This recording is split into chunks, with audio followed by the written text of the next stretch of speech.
If there's one thing that I, Steve Irwin, would want to be remembered for, it's be remembered for passion and enthusiasm.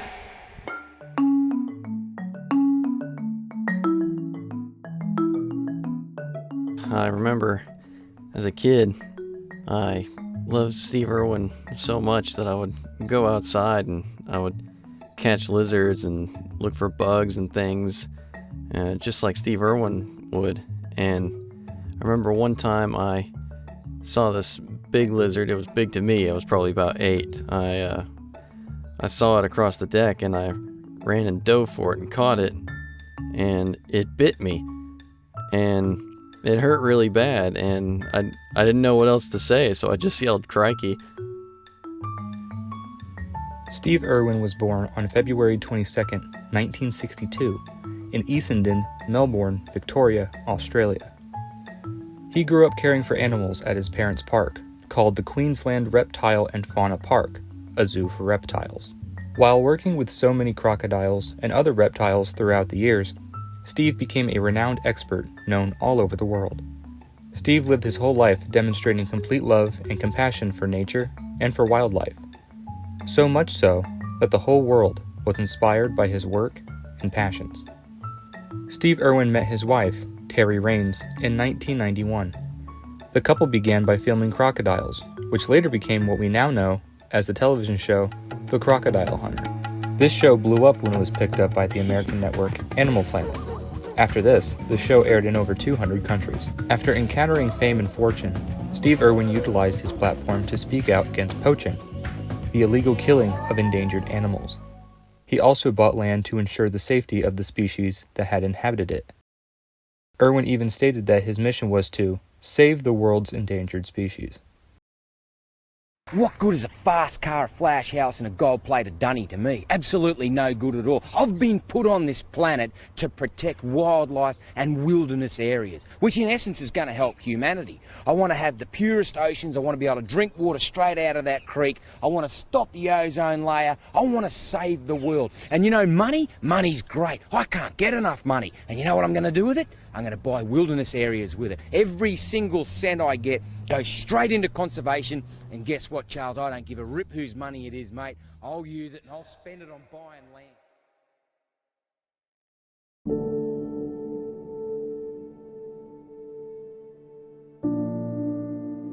Australian crocodile hunter Steve Irwin has died during a diving expedition near Port Douglas in Australia. He was a charismatic crocodile hunter who cheated death again and again, facing down nature's most dangerous creatures. But Steve Irwin... Exuberant conservationist known as the crocodile hunter, Steve Irwin died today, killed by one of the dangerous animals that he spent his life protecting.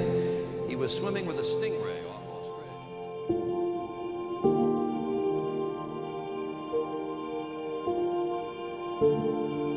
Steve Irwin passed away at the age of 44 on September 4th, 2006, after being stung in the heart by a stingray barb. Steve pulled the stingray barb out of his heart immediately after being impaled, and he bled to death.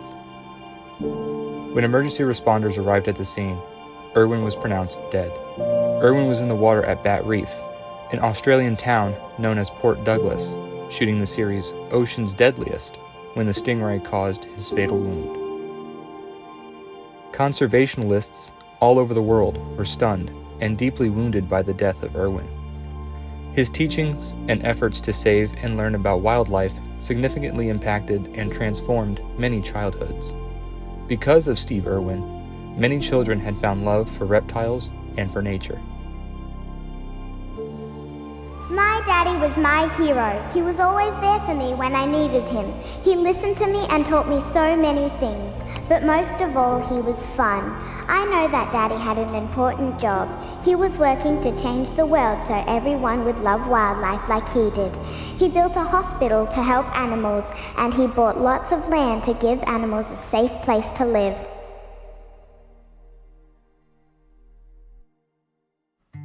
Steve Irwin's death in 2006 did not stop the impact that he and his family had on embracing wildlife, and their generosity had continued since then. In 2002, Steve and his wife Terry founded Wildlife Warriors, an organization dedicated to conserving and preserving threatened and endangered species. After his death, thousands of donations piled in from fans worldwide, eventually reaching $2 million within a month. Along with the booming success of Wildlife Warriors, Steve also had posthumous success. A nature reserve was purchased and upstarted in Cape York, Australia, and was named the Steve Irwin Wildlife Reserve to honor him in 2007. The lush 334,000-acre plot of land was bought by the Australian government and has been used mainly as a place for research and scientific discoveries. Steve and Terry have also had new species named after them. A snail for Steve, properly named Crikey Steve-Irwini in 2009, and a spider for Terry, named Lycarteus terry-irwinae in 2014. The Irwin family has continued on with the entertainment industry by creating a new show called Crikey, It's the Irwins in 2018. His children, Robert and Bindi, have continued the family legacy by becoming TV stars and teaching wildlife awareness to children and adolescents. Bindi had her own television show called Bindi the Jungle Girl, which won an Emmy after only 31 episodes. She has received other accolades in wildlife television, but had also won season 21 of Dancing with the Stars in 2015. Robert has had equal success as his sister, showing similar traits to his father through his love for crocodiles, as well as in his appearance. He created a children's book series called Robert Irwin Dinosaur Hunter in 2017. Through literature and photography, Robert has gotten numerous awards and nominations, both on local and national levels. The Australian Zoo has become so much more than a place to simply see wildlife. It is an educational oasis for people of all ages to flock to.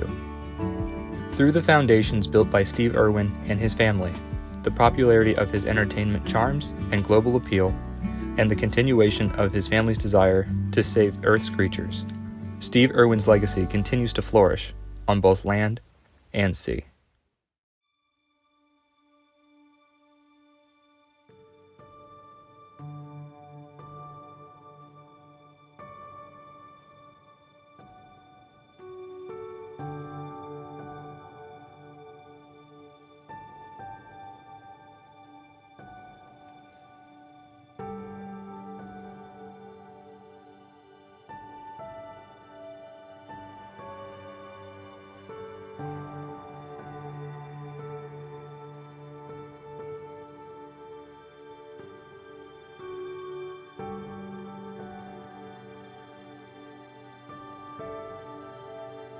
Is there anything in this world that would want to make me give away what I'm doing now?